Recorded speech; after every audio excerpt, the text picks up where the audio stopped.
Madam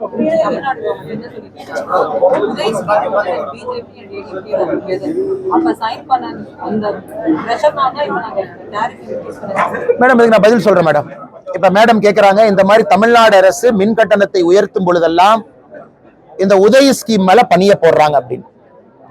ஒரு விஷயத்தை நம்ம நல்லா புரிஞ்சுக்கணுங்க. ஒரு 20 நிமிஷம் இதற்கு முன்பு பிரஸ் மீட் நம்ம கொடுத்துருக்கோம். உதய் ஸ்கீமை பத்தி அதுல இருக்கக்கூடிய சிஸ்டம் எல்லாம் நம்ம கொடுத்துருக்கோம். அது மறுபடியும் உங்களுக்கு ஒரு அறிக்கையை அன்னைக்கு கொடுக்கிறோம். மத்திய அரசு எங்கேயும் மின்சார கட்டணத்தை உயர்த்துங்கள் என்று எங்கேயும் சொல்ல போவது கிடையாது. தமிழக அரசு குறிப்பா ஸ்மார்ட் மீட்டருக்கு அவர்களுக்கு சப்சிடி வேண்டும், பணம் வேண்டும் என்றால் அவங்க சில கண்டிஷன்ஸை மீட் பண்ணணும். உதாரணத்துக்கு ஸ்மார்ட் மீட்டரை ஒரு குறிப்பிட்ட பர்சன்டேஜை கம்ப்ளீட் பண்ணணும். ஸ்மார்ட் மீட்டரிங் கால்குலேஷன் அவங்க கொண்டு வரணும். அதே போல தமிழகத்தினுடைய மின்சார கம்பெனிகள் குறிப்பாக டிஸ்ட்ரிபியூஷன் 3ஆ பிரிச்சிருக்கோம். உற்பத்தி பண்றது வேற, டிஸ்ட்ரிபியூஷன் வேற, கலெக்ஷன் வேற.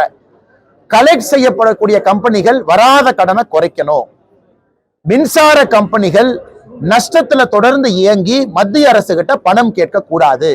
இதுதான் மத்திய அரசனுடைய கண்டிஷனோ தவிர தமிழக அரசனுடைய பொறுப்பின்மைக்கும் அவர்களுடைய கையாளாகத்தனத்திற்கும் மத்திய அரசு எப்பொழுதும் நீங்க கட்டணத்தை உயர்த்துங்கன்னு எங்கேயுமே நம்ம சொல்லல. இன்னைக்கு நீங்க குஜராத்தை ஒரு கம்பேரிசனா எடுத்துக்கங்க. நம்ம காலையில பேசின டேட்டாவை மறுபடியும் நீங்க பாருங்க. 200 யூனிட் மந்த்லி கொடுக்கறத விட மந்த்லி கால்குலேட் பண்ணுங்க. 2 months தமிழ்நாடு கால்குலேட் பண்ணிட்டு குஜராத்தோட கம்பேர் பண்றாங்க. அது தவறு. இதே தமிழ்நாடு மந்த்லி கால்குலேட் பண்ணி குஜராத்தோட கம்பேர் பண்ணும் பொழுது அவர்களுக்கு தெரியும் தமிழ்நாட்டினுடைய மின்சார கட்டணம் பக்கத்து மாநில மின்சார கட்டணம் எப்படி இருக்கும். அங்க இருக்கக்கூடிய லாஸை பாருங்க. தமிழ்நாட்டினுடைய எனர்ஜி மிக்ஸை பாருங்க. அதிகமாக காற்று மூலமாக வரக்கூடிய மின்சாரம் தமிழ்நாடு நம்பர் 1, சோலார்ல டாப் 3ல இருக்கும். நம்முடைய எனர்ஜி மிக்ஸே ரெனியூவபிளை நோக்கி இருக்கும் பொழுது இன்னும் கோலுக்கு உங்க கொடுக்கக்கூடிய காசை பாருங்க. அதனால் தமிழக அரசு இதை சொல்லுகின்ற பொய்யாகத்தான் இருக்கு. அடுத்த முறை நமக்கு வாய்ப்பு கிடைக்கும் பொழுது இந்த உதய ஸ்கீமை பத்தி மறுபடியும் விலாவரியாக பேசுவதற்கு பத்திரிகை நண்பர்கள் எனக்கு ஒரு வாய்ப்பு கொடுங்க.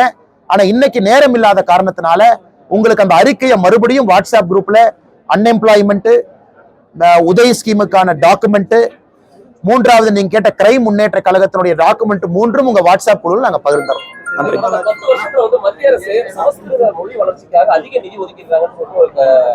நான் பல இடத்துல சொல்லியிருக்கேன். தமிழ் பல்கலைக்கழகம் எத்தனை இருக்கு, சமஸ்கிருதத்துக்கான பல்கலைக்கழகம் எத்தனை இருக்கு, ஹிந்திக்கான பல்கலைக்கழகம் எத்தனை இருக்கு. அதனால் அவர்களை பொறுத்தவரை எத்தனை பல்கலைக்கழகம் இருக்கோ அதுக்கு கொடுப்பாங்க. தமிழ்நாட்டில் முதலமைச்சர் அவர்கள் நாளை காலையில இன்னும் ஒரு 3-5 மத்திய அரசு பல்கலைக்கழகம் வேண்டும் என்று கேட்டால் நாங்க டெல்லிக்கு போய் அதை வாங்கிட்டு வர்றோம். அதற்கு அடுத்த வருஷத்திலிருந்து புரோரேட்டா பணம் கொடுப்பாங்க. அதாவது தமிழ் பல்கலைக்கழகம் எத்தனை இருக்கோ அவ்வளவு பணம், சமஸ்கிருதம் எவ்வளவு இருக்கோ அவ்வளவு பணம். சமஸ்கிருதம் இந்தியா முழுவதும் வேறு மாநிலத்துல ஒரு ஆட்சி அதை தொடங்குறாங்க. யூபியில தொடங்குறாங்க, ராஜஸ்தான்ல தொடங்குறாங்க, டெல்லியில தொடங்குறாங்க. சோ சமஸ்கிருத பல்கலைக்கழகங்கள் அதிகமா இருக்கு, ஹிந்தி பல்கலைக்கழகங்கள் அதிகமா இருக்கு. தமிழ்நாட்டுல தமிழ் பல்கலைக்கழகங்கள் நம்முடைய ஊருக்குள்ள மட்டும் இருக்கு. இன்னைக்கு முதலமைச்சர் அவர்கள் அதை அதிகப்படுத்தினா அதற்கான வரக்கூடிய நிதியும் அதிகமா இருக்கும். அதனால முதலமைச்சர் அதை புரிந்து கொள்ளாமல் தமிழ்நாட்டுக்கு தமிழ் பல்கலைக்கழகம் இவ்வளவுதான் கொடுத்தாங்கன்னு சொல்றதை விட எத்தனை தமிழ் பல்கலைக்கழகம் இருக்கு, எத்தனை சமஸ்கிருத பல்கலைக்கழகம் இருக்கு, எத்தனை ஹிந்தி பல்கலைக்கழகம் இருக்குன்னு சொன்னா தெரியும். எல்லா பல்கலைக்கழகத்திற்கும் சமமாகத்தான் நிதி போகுது. அதை யாரும் அதிகப்படுத்தியோ குறைத்தோ கொடுக்க முடியாது. அந்த மொழி வளர்ச்சி எல்லாமே பல்கலைக்கழகங்கள் மூலமா தான் போகுது. தஞ்சை தமிழ் பல்கலைக்கழகத்துக்கு பணம் வருது, CICT central institute of classical Tamil தரமணிக்கு பணம் வருது. ஸோ இன்ஸ்டிடியூஷன்ஸ் அதிகமா இருந்தா பணம் அதிகமா போகும், இன்ஸ்டிடியூஷன்ஸ் குறைவா இருந்தா பணம் குறைவா போகும்.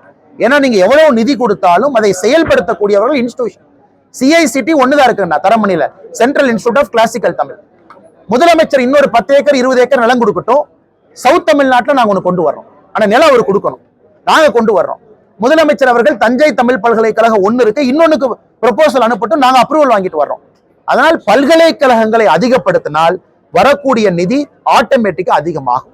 ஏன்னா மத்திய அரசை பொறுத்தவரை நிதியை இந்த அமைப்புகள் மூலமாக மட்டும்தான் செலவு செய்ய முடியுமோ தவிர அவங்க தன்னிச்சையா தமிழை வளர்க்கறக்கோ, சான்ஸ்கிரிட்டை வளர்க்கறக்கோ, ஹிந்தியை வளர்க்கறக்கோ செலவு பண்ண முடியாதுங்கண்ணா.